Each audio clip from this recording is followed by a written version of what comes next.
Hey guys, welcome back. Today what I wanted to share with you was training tools.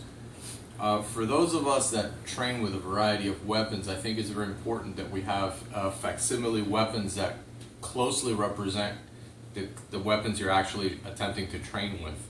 In other words, if you use a particular type of knife on a regular basis and that's what you want to represent, you should have a tool that looks and feels and interacts with your hand as closely as accurately and as closely as possible to your real tool.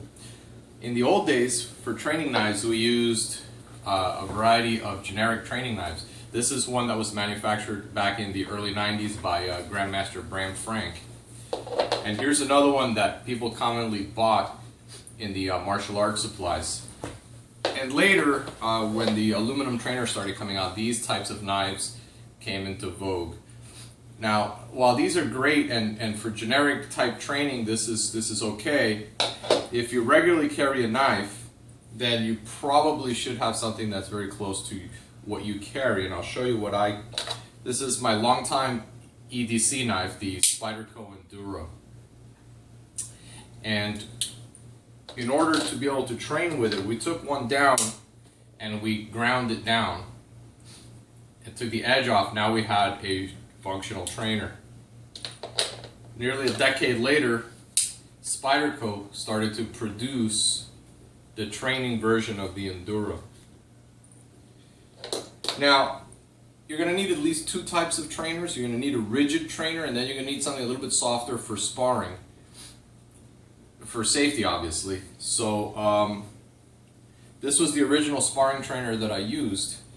Unfortunately, if this was my EDC knife, there was a big difference between the tools that were being used. One of my students went ahead and manufactured one of these, which very accurately mimics the Enduro trainer.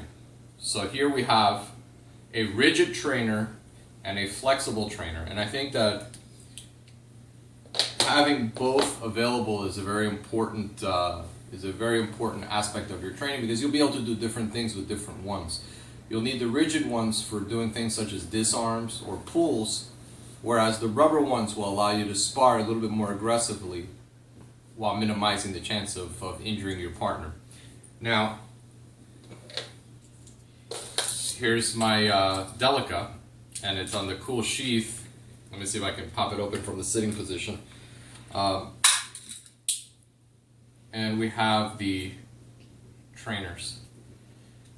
This is one that I carry while kayaking.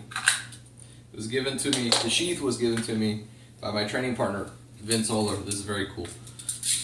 Thanks, Vince. And here's one of the original training Delicas, manufactured also by Bram Frank. For slightly larger knives, or significantly larger knives, here we have a Randall 1.7 and the trainer manufactured also by Bram Frank.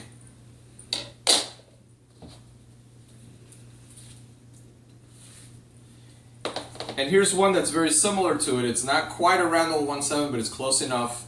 This is an injection molded rubber made by Cold Steel. And we added the moleskin here where we can put chalk and use this for dynamic sparring training. This gives us a lot of good, useful feedback. And of course here we have the Delica with the wave manufactured by Spyderco. It's probably a good idea that if you're manufacturing your own trainers that you should paint them in red. Here we have an aluminum trainer for the Bram Frank Gunting knife. Here's my Gerber field knife that I use while camping. And here's the training knife that I train with near the time that I'm going to go camping. So they're identical copies of each other, or rather it's an identical copy of my knife, and it gives me the same dimensions and proportions. A CRKT version of the Casper Companion and its matching training knife. Now this type of philosophy is not limited only to training knives. If you also train with guns, having a red gun or some type of facsimile gun is a smart thing to have. As a matter of fact, in our classes, those of you that have graduated from our integrated force options are actually are actually encouraged to carry these inside your normal carry rigs during class, and then we can bring our training closer to what our reality is. Now, if you're strictly doing disarms, it may be a smart thing to cut out the trigger guard. Because of certain disarms twisting against the finger, that may be a smart thing. Of course, if you don't want to cut the trigger guard, you could do it by holding it this way and not injuring your finger. Because what we found is that even if you're very safety conscious and you keep your finger off the trigger, when the disarm happens, sometimes your finger gets caught. And again, this should span to all of your training tools. Training with a shortened stick doesn't give you the edge awareness, doesn't give you the appropriate dimensions of the weapon. And let me tell you, there's a very big difference between something this big and this big. And you'll notice it right away when you're sparring. You swing and you hit with this one. You swing and you swear you should have hit with this one, but you miss.